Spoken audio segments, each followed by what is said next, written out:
स्वामी जी, जिस संसार में हम जी रहे हैं ये विविधता से भरा हुआ है। कई तरह के लोग, कई तरह के मत, कई तरह के मतांतर। और तुलसीदास जी ने ये यहाँ तक कह दिया, तुलसी संसार में भांत भांत के लोग, सबसे हिलमिल चालिए नदी नाव संजो। यानी दुनिया में जीना है तो हमको हिलमिल के चलना पड़ेगा। तो कृपया ग्रस्त रहते हुए, सब लोगों को सुनते हुए, सारी बातों और परिवार का जीवन जीते हुए भी हमें कुछ जो है अध्यात्म विज्ञान की दृष्टि से ऐसे सूत्र दीजिए कि हम हर लेवल के ऊपर, परिवार में हो, समाज में हो, लोगों के साथ में हो, धर्म चर्चा में हो, तो हम जो है अपना एक आइडियल, शांतिपूर्ण, अच्छा जीवन जी सके, ताकि कोई अपने बारे में प्रश्न नहीं लगावे कि ये व्यक्ति ऐसा है और रोड़ा डालता है, या जो है वो कुछ न कुछ भेदभाव पैदा करता है। कृपया एक ऐसा जो है सीधा रास्ता हम जी सके जीवन जीने की दृष्टि से बताइए। प्रश्न के लिए धन्यवाद और सभी श्रोताओं को मेरा नमस्कार। हमारे पूर्वज महापुरुषों ने, सामाजिक व्यक्तियों ने, हमारे फोर फादर्स, ग्रैंडफादर ने भी जिस प्रकार से 50, 60, 17 साल का जीवन बिताया फैमिली के साथ, परिवार भी बड़ा था, 8-10 बच्चे बच्ची थे, उनका भी परिवार होता है, उनके भी बच्चे होते हैं, उनके साथ रहना, ये अभी के लाइफस्टाइल से तो कल्पना हो जाती है कि घर में 10 बच्चा बच्ची होना और सबको पढ़ाना, खिलाना, कपड़ा लत्ता और सबकी शादी करवाना और सबके माइंड को एक रखना, 25-30 साल तक, जहां तक शादी नहीं करे वहां तक, तो ये कोई छोटी बात नहीं है। इस प्रकार की परिस्थिति से हम पहले जी चुके हैं, ये कोई नई बात हमारे लिए नहीं है। आज का माहौल भले अलग है, मगर मैं ये बात कहना चाहता हूं कि वो जब परिस्थितियां थी और जी रहे थे, उस समय की सोच क्या है जो आज आप हमको काम में आए हैं। मैं सोच के आधार से मैंने एग्जाम्पल दिया। इसी प्रकार का आप जीवन जी सकते हैं। वो दुष्कर है अभी, मगर सोच तो रख सकते हैं। तो इसके पीछे सोच क्या थी? चाहे सामाजिक जीवन था, कौटुंबिक जीवन था, पारिवारिक जीवन था, बिजनेस लाइफ थी, धार्मिक लाइफ थी, सभी फील्डों के अंदर परिस्थितियां तो आती है, क्योंकि आप जब व्यक्तियों के साथ काम लोगे तो एडजस्ट तो होना ही पड़ेगा। तो जीवन जो है, जीवन जीने के लिए जो एक सोच होनी चाहिए कि जीवन एक अनुभव है और अनुभव किया जाता है, फिजिकल पाया नहीं जाता। और अनुभव का मतलब है internal maturity. You can not see but you can realise. तो पहले जमाने में जीवन अनुभव के लिए जिया जाता था।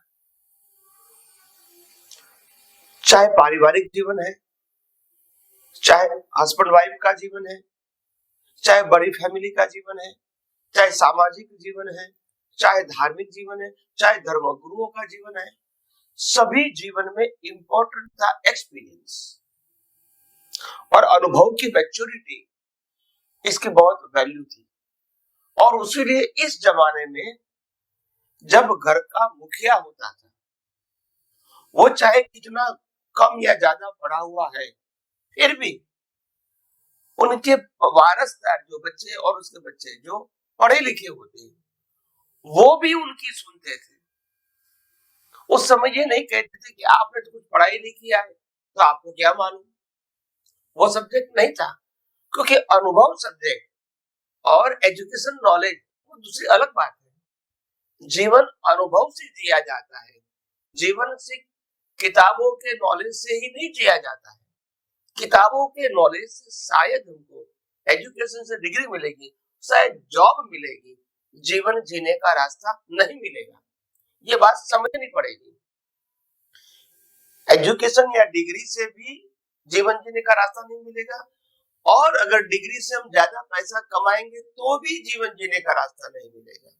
जीवन जीने का रास्ता वो भौतिकता नहीं है और पुस्तकीय ज्ञान नहीं है, वो प्रैक्टिकल जीवन की मैच्योरिटी है,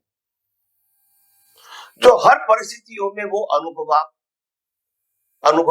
महसूस कर सकते हैं और हर परिस्थितियों में शांत, स्थिर और स्वस्थ रह सकते हैं, संभाव में रह सकते हैं और परिस्थितियों को पास करते तक शांत रह सकते हैं। कई सारे व्यक्तियों के जीवन में ऐसा होता है, तो उनको एग्जाम्पल देता हूं, मकान लेना है, खुद का मकान, अभी जो मकान है वो जीर्ण है, पुराना है, उसके घर में छोटा भी है और उसमें 10-12 लोग रहते हैं, और मेरी सोच है कि मैं कुछ नया मकान लूं, बड़ा मकान लूं, ताकि हम सुविधा से रहे। मगर आज के जो इनकम ऑफ सोर्सेज है उसमें मेरी कैपेसिटी नया मकान लेने की है भी नहीं और थोड़े समय के बाद दिखती भी नहीं है, तो मैं शांत रहूंगा। भले पति पत्नी एक दूसरे की कंप्लेन करेंगे, बच्चे भी कंप्लेन करेंगी, बच्चे भी कंप्लेन करेंगी, क्योंकि जिस प्रकार से रहना चाहिए वो सुविधा नहीं है। मगर परिस्थिति ये है कि सुविधा लाने के लिए पैसा भी तो चाहिए, वो पैसा हमारे पास नहीं है, तो क्या करेंगे? तो हम एडजस्ट होने का प्रयास करते हैं, वेट करते हैं समय के ऊपर और प्रयास करते हैं कैसे भी करके थोड़ा पैसा ज्यादा कमाएं और उसमें से थोड़ा ज्यादा बचाएं, ताकि हम 2-5 साल के बाद भी, 10 साल के बाद भी मकान ले सके। वहां तक तो धीरज रखनी पड़ेगी, शांत रहना पड़ेगा और परिवार के लोगों की फरियादें वो भी शांत मन से सुननी पड़ेगी, क्योंकि उनकी फरियाद एक जरूरत के रूप में भी होती है। आज घर में 10 लोग हैं और 2 ही कमरा है, तो माँ बाप कहाँ सोएंगे, बच्चे कहाँ सोएंगे, बच्ची बड़ी होती कहाँ सोएंगे, तो प्रश्न तो रहेंगे और उनकी फरियाद जायज है। मगर हमारे पास कोई सोर्स भी नहीं है, तो क्या करेंगे? तो हमको शांत रहना पड़ेगा। पहले बच्चा आपकी बात सही है, बच्चे आपकी बात सही है, हम मानते हैं कि घर थोड़ा व्यवस्थित चाहिए, मगर अभी संजोग नहीं है। आपकी कंप्लेन को मैं स्वीकार करता हूँ, मगर मेरी क्षमता नहीं है फुलफिल करने की, तो उसमें गुस्से होने की जरूरत नहीं है। आप समझो मेरी बात कि बच्चे लोग समझते नहीं, ऐसा नहीं बोलना चाहिए। You are the big person, you have to show their maturity. वो संस्कार आपके पास आएगा। अगर आप गुस्से हो जाओगे, तुम पढ़े लिखे हो, समझ में नहीं आती है, हमारे पास पैसा नहीं है, 50 लाख का मकान कहां से लेंगे, तो ये गुस्से की बात नहीं है, ये उसको थोपने की बात नहीं है। आप समझे? आपको आपकी परिस्थिति को महसूस करना है और हो सके तो करवाना है। कि आपको बड़ा एजुकेशन लेना है, आपको डॉक्टर लाइन लेना है, मैं मानता हूँ वो अच्छी बात है, वो भी मैं स्वीकार करता हूँ, मगर डॉक्टर लाइन के लिए, पढ़ाई के लिए पैसा चाहिए, फीस वो मेरे पास नहीं है। अगर आप कोई सुविधा कर सकते हैं तो अच्छी बात है, मेरी क्षमता नहीं है अभी, तो आप पैसे की कुछ प्रयास करो, या तो फिर उसके हमारे जो दायरे में जो कर सकते हैं पैसे का, उस प्रकार के कोर्स ले लो, तो ये बता सकते हैं। तो मेरा कहने का मतलब, हर बातों का रास्ता शांति से, स्थिरता से और समय से निकलता है।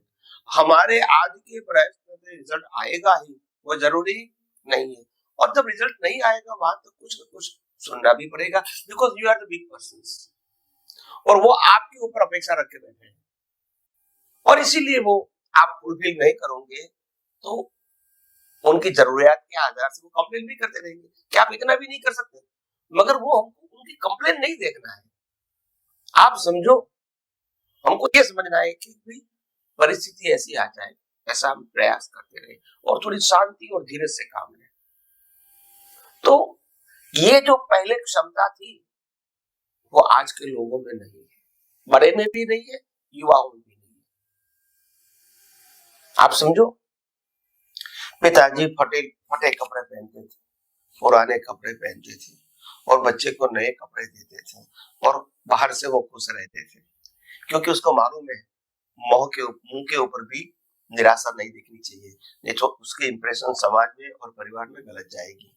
तो दुख में भी सुख का महसूस करना है और परिवार को आनंद में रखने का प्रयास करना, यही जीवन जीने का मार्ग है। और इसीलिए बड़े व्यक्ति को शांत रहना पड़ेगा, स्थिर रहना पड़ेगा और समय तक वेट करना पड़ेगा। हर व्यक्तियों का, हर परिस्थितियों का रिजल्ट ऑन द स्पॉट आएगा या अपनी मर्जी से आएगा या तुरंत ही आएगा, ये शक्य नहीं है। मगर हमारा जो बिहेवियर है और हमारा जो फेस है वो हर समय स्वस्थ है ऐसा ही दिखना चाहिए। और अंदर समय के लिए वेट करो और जो कुछ परिस्थिति के आधार से अपेक्षा वाले व्यक्तियों के पास से सुनना मिले वो शांति से सुनो और हो सके तो समाधान देने की कोशिश करो। उनकी आवाज को दबाने की कोशिश मत करो, रिएक्शन होगा। तो बात यह है कि जो जीवन जीने की कला पहले जमाने में, क्योंकि साधन नहीं थे, घर भी इतना अच्छा नहीं था, वाहन भी नहीं था, कपड़े भी इतने थे और फर्नीचर्स वगैरह, इंस्ट्रूमेंट वगैरह, इलेक्ट्रॉनिक्स वो भी नहीं थे। उस समय भी लोग जीते थे, आवक का साधन भी बहुत कम था और जीवन परिवार बहुत बड़ा था, तो जीते थे लोग, ऐसा नहीं कि नहीं जीते थे और शांति से जीते थे। बहुत सारी कमियां होने के बावजूद भी, नेसेसिटी नहीं होने के बावजूद भी वो शांति से, स्वस्थता से, क्योंकि बड़े व्यक्ति है वो सब कुछ डाइजेस्ट कर लेता था। तो उनके एग्जाम्पल से युवाओं को, युवतियों को एक रिजल्ट मिलता कि मैं पिताजी को कहूंगा, ठीक है मैंने बोल दिया गुस्से से, मगर आखिर वो क्या करेगा? तो उनको महसूस होने तक हम शांत और स्थिर रहेंगे। उत्तर देना कोई बड़ी बात नहीं है, उनको महसूस होने दो, फिर वो कंप्लेन नहीं करेगा। तो महसूस करवाने तक हमारी शांति स्थिरता बनी रहेगी और प्रयास भी होता रहेगा। जब समय नहीं आएगा वहां तक दोनों पैरेलल करना है। तो जब बड़ी व्यक्ति होती है उनकी मैच्योरिटी परिवार में अपने आप आ जाती है। वो ज्ञान दिया नहीं जाता है, वो ऑब्जर्वेशन से प्राप्त कर लेता है कि मेरे पिताजी ऐसे थे, मेरे पिताजी ऐसे थे, ऐसी परिस्थिति में वो इतने स्थिर रहे, शांत रहे। तो ये एक अनुभव करना और अनुभव को शेयर करने की एक प्रक्रिया होती है। मगर आजकल जो बुद्धिमान लोग हैं, पढ़े लिखे लोग हैं, पैसे वाले, साधन वाले लोग हैं, उनको कहते हैं ऐसा क्यों नहीं होता है? ऐसा तो हो सकता है भाई, हर चीज पैसों से या बाह्य शक्तियों से खरीदी नहीं जाती है। आखिर जीवन इज इम्पोर्टेंट, आप समझे? और लाइफ में मेल जुल रहेगा, एक दूसरे का समाधान रहेगा, तभी आनंद आएगा। आप समझे? अगर मेरे को भूख लगी है, आप खाना दोगे जरूरत का, तो मेरा समाधान होगा। मगर आप कहोगे नहीं ये 50 लाए आप खा लो, तो ये क्वांटिटी की बात नहीं है, दिखावे की बात नहीं है। Requirement is most important. और इतना फुलफिल कर सकते हैं तो अच्छी बात है, नहीं कर सकते तो कहो देखो हमारे पास अभी ये संसाधन उपलब्ध है, आपकी इच्छा आज नहीं तो कल हम पूरी करेंगे। हमारे पिताजी भी कहते थे, माताजी भी कहती थी, क्योंकि हम परिवार में 10 लोग थे। तो इसीलिए जीवन में ऐसा होता रहेगा। मगर हम आगे जाके ये आध्यात्म विज्ञान के माध्यम से सामाजिक जीवन का भी कैसे हम प्रैक्टिकल लाइफ में उपयोग करके मुक्तता की अनुभूति कर सके और जीवन में शांति, समाधान और स्थिरता बनी रहे, यही प्रयास हम करते रहेंगे। स्वामी जी आपका बहुत बहुत धन्यवाद। अच्छा जीवन जीने के लिए आपने सूत्र दिए, सहनशीलता, धैर्य, ये व्यक्ति अगर धारण कर ले तो हर व्यक्ति हर परिस्थिति में एडजस्ट हो सकता है। आपके प्रति बहुत बहुत धन्यवाद। कृतज्ञता। जय सच्चिदानंद। जय सच्चिदानंद।